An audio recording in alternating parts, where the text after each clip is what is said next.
इस कपल ने सोचा था नया घर लेंगे, शांति मिलेगी, पर मिला एक ऐसा कमरा जिसे तुम Amazon प्राइम गॉड एडिशन कह सकते हो। जो चाहे वो मांगो।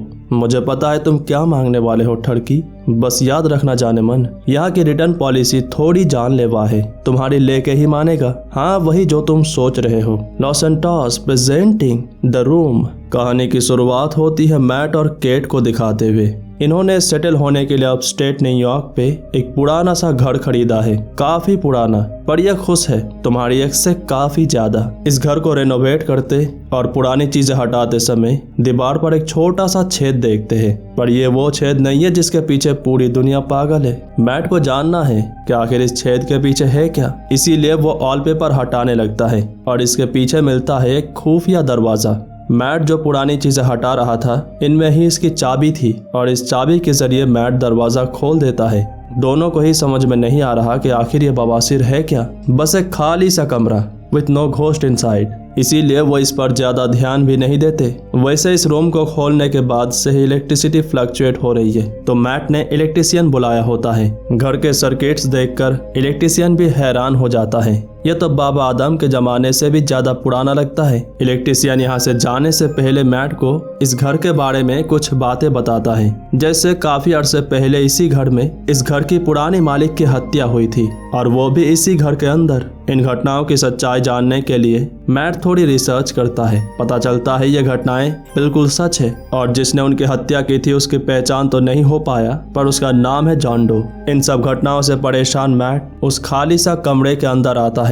उसकी शराब खत्म हो गई है, तो कहता है काश एक बोतल और मिल जाती। अगले ही पर यहाँ की लाइट्स फ्लक्चुएट होती है और एक शराब की बोतल ठीक उसके सामने। वो हैरान तो होता है, पर शराब को एक शराबी मना कर दे ऐसा हो ही नहीं सकता। वो पूरी रात कमरे के अंदर इधर उधर की चीजें मांगता रहता है। घर के लाइट्स बार बार फ्लक्चुएट हो रहे थे। ये देखकर केट भी इसी कमरे की तरफ आती है। देखती है कि मैट महंगी पेंटिंगों से घिरा हुआ है, हर एक की कीमत मिलियंस ऑफ डॉलर्स की है। मैट केट को इस रूम की राज के बारे में बताता है, जो मांगो वही मिलता है। केट को विश्वास नहीं होता, वो कहना चाहती है सस्ते नशे मत किया कर मेरी जान। फिर भी मैट के बार बार कहने की वजह से वो पैसे मांगती है, बस थोड़े से पैसे, पर अभी भी उसे यकीन नहीं हुआ होता। तब मैट के कहने पर वो बहुत सारे पैसे मांगती है। लाइट्स फ्लक्चुएट होते हैं और पैसे ठीक उसके सामने। इसके बाद वो इस रूम से इतने सारे चीजें मांगते हैं कि मैं समझा नहीं सकता। इतनी ऐश में है कि लगता है जिंदगी उनके लिए ओवर टाइम कर रही हो।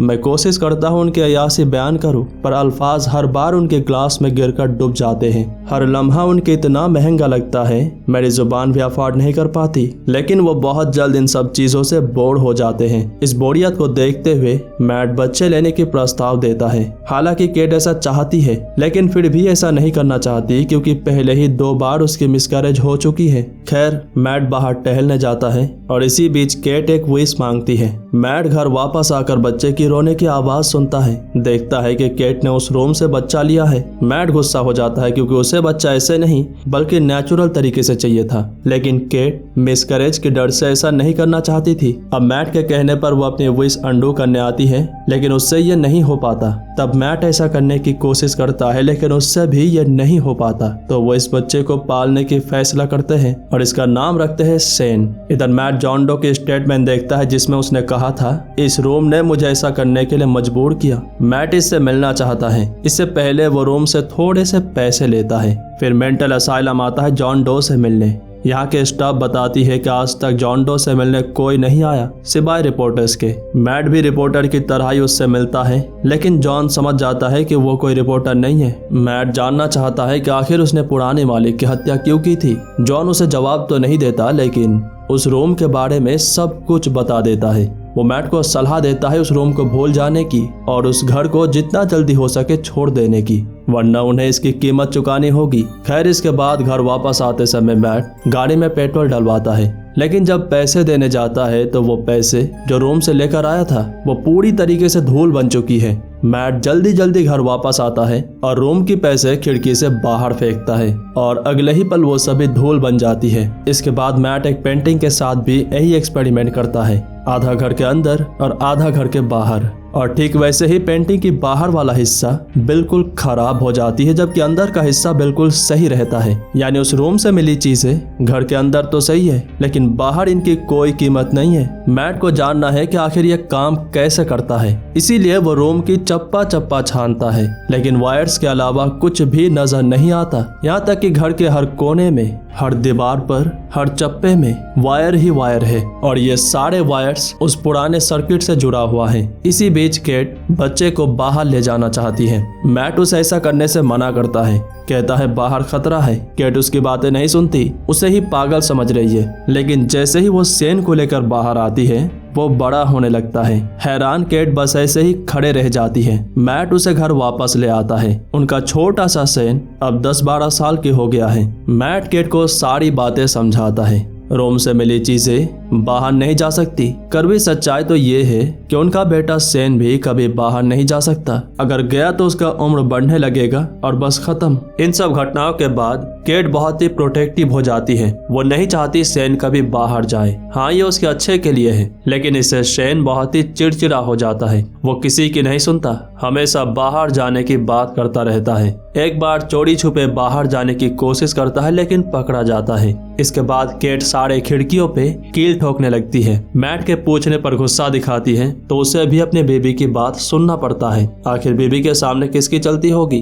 कुछ दिनों में मैट इनसे काफी दूर रहने लगता है। अपने रूम को ब्लैक एंड व्हाइट पेंट करता है और बस यहीं पर पड़ा रहता है। अगले दिन शेन को इस रूम की ताकत के बारे में पता चलता है और वो इस रूम को एक बड़ा सा ओपन फील्ड बना देता है। केट को इससे बहुत ही अच्छा लगता है, जबकि मैट को इससे खतरा महसूस होती है तो वो उसे घसीटते हुए बाहर ले आता है और अगली बार इस रूम को इस्तेमाल करने से मना करता है। अब इससे केट और मैट के बीच बहस हो जाती है। तभी इन्हें जॉन की कॉल आता है। वो इन्हें गहरी राज बताता है, जैसे वो भी उसी रूम से निकला बस एक बच्चा था। अब क्योंकि वो बाहर की दुनिया में जी नहीं सकता था, इसीलिए उसके माता पिता ने अपनी जान दे दी ताकि जॉन अपनी जिंदगी जी सके। इसके लिए पहले जॉन की माँ ने जॉन के पिता को मारा और फिर जॉन को उसे मारने के लिए मजबूर किया। और अगर ये चाहते हैं कि शेन अपनी जिंदगी जिए तो केट को मरना होगा, क्योंकि उसी ने रूम से शेन को मांगा था। मैट और जॉन के बीच हो रही ये सारी बातें केट सुन लेती है और पता नहीं गाड़ी लेकर कहाँ जाती है। मैट उसे बार बार कांटेक्ट करने की कोशिश करता है, लेकिन नहीं हो पाता। उसे डर होता है कि कहीं शेन को बचाने के लिए वो अपनी जान ना दे दे। यही सब सोचते सोचते वो पागलों जैसी हरकतें किए जा रहा है। इधर शेन बार बार केट के बारे में पूछे जा रहा होता है। उसे यह भी लगता है कि मैट उसके असली पिता नहीं है, शायद उसने उसके असली पिता को मार दिया होगा। शेन यही सब सवाल बार बार मैट से पूछे जा रहा होता है। इससे फ्रस्ट्रेट होकर मैट उसे सारी सच्चाई बता देता है। कहता है वो कोई बच्चा नहीं है, बल्कि बस एक मूर्ति है जिसकी बाहर जाते ही उम्र इतनी तेजी से बढ़ेगी कि पलक झपकते ही वो मिट्टी बन जाएगा। शेन को यकीन नहीं होता, इसीलिए मैट उसे जबरदस्ती दरवाजे के पास ले आता है और उसे बाहर जाने के लिए कहता है। लेकिन डरा सहमा शेन अपने रूम की तरफ भागता है। मैट अपने बर्ताव के लिए उससे माफी मांगता है। अब तक केट भी घर वापस आ जाती है। उसे ये देखकर बहुत ही अच्छा लगता है कि मैट और शेन के बीच रिश्ता ठीक हो रहा है और इन दोनों के बीच भी एक साथ काफी अच्छा वक्त बिताते हैं, मतलब कुछ ज्यादा ही अच्छा। पर उनकी ये सारी हरकतें शेन देख रहा था। अगली सुबह चोरी छुपे दरवाजे की चाबी लेता है। जब ये दोनों देखते हैं कि दरवाजा खुला हुआ है तो इनकी तो फट के हाथ में आ जाती है। लेकिन शेन बाहर नहीं है। वो बाहर गया था, लेकिन अपने उम्र बढ़ाकर वापस आ गया है। उसके हाथ में बंदूक है, इधर उधर गोलियां चलाता है। वो मैट से बहुत ही नफरत करता है। केट उसे संभालने की कोशिश करती है और तभी मैट शेन पर हमला करता है। दोनों के बीच हाथापाई हो रही थी, लेकिन इधर केट बेहोश हो जाती है। होश आने पर वो देखती है मैट उसके सामने है। वो कहता है गन छीनने के लिए दोनों में हाथापाई हो रही थी, इससे शेन को गोली लग गई। फिर मैट उसे बाहर ले गया और बस वो खत्म। केट को बहुत ही बुरा लगता है तो मैट उसे सांत्वना दिलाने की कोशिश कर रहा होता है। लेकिन अभी बताई गई ये कहानी इतनी भी सीधी नहीं है। असली मैट असली घर में है और ये जो मैट और केट यहाँ पर है ये कोई असली जगह नहीं है, बल्कि उस रूम के अंदर बनाई गई ठीक वैसा ही माहौल है, घर के साथ आसपास की चीजों की कॉपी। और तुम समझ चुके होगे ये मैट भी असली नहीं है, ये शेन है। इधर असली मैट केट को ढूंढने की कोशिश कर रहा है। केट तो उसे नहीं मिलती, पर घर की लाइट्स फ्लिकर होते हुए देखकर वो समझ जाता है कि रूम के साथ ही कोई झोल है,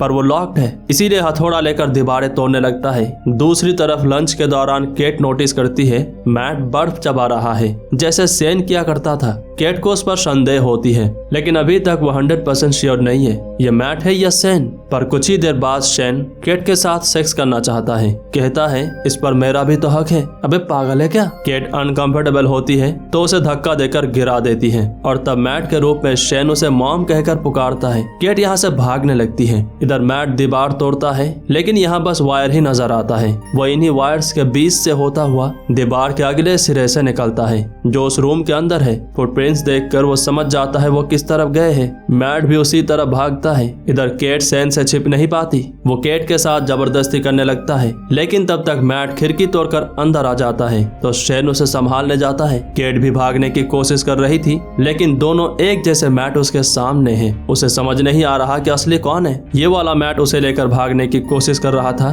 तब केट उसे शेन कहकर पुकारती है और वो मुड़कर देख लेता है तो केट उसे धक्का दे देती है और ये शेन अपने असली रूप में आ जाता है। मैट और केट यहाँ से भागने की कोशिश करते हैं, लेकिन जल्द ही उन्हें रियलाइज होता है ये घर भूल भुलैया जैसी है। यहाँ सेम तरह के इंटीरियर डिजाइन है। यहाँ से वो भाग नहीं पाते। अब तो शेन भी उनके सामने है। वो मैट को चाकू मार देता है। उसकी मौत हो जाती है। शेन केट को सांत्वना दिला रहा है। तभी घर के बाहर मैट और केट को देखता है। यानी अभी जो हुआ वो बस एक इल्यूशन था। ये मैट की चाल थी। उसने रोम से अपनी और केट की क्लोन्स मांगा था और शेन उनकी जाल में फंस गया। अभी असली मैट और केट असली घर की तरफ भाग रहे हैं। शेन भी उन्हीं की तरफ भागता है। ये सभी असली घर में चले आते हैं। अब यहाँ पर ठीक वही पल आता है जो हमने कुछ देर पहले देखा था, लेकिन इस बार शेन जब मैट पर हमला करने के लिए आता है तो मैट उसे लेकर घर के बाहर चला जाता है और इधर केट दरवाजा बंद कर देती है। अगले ही पल शेन की उम्र बढ़ना शुरू हो जाती है और पलक झपकते ही वो बूढ़ा बन जाता है और अगले ही पल मिट्टी।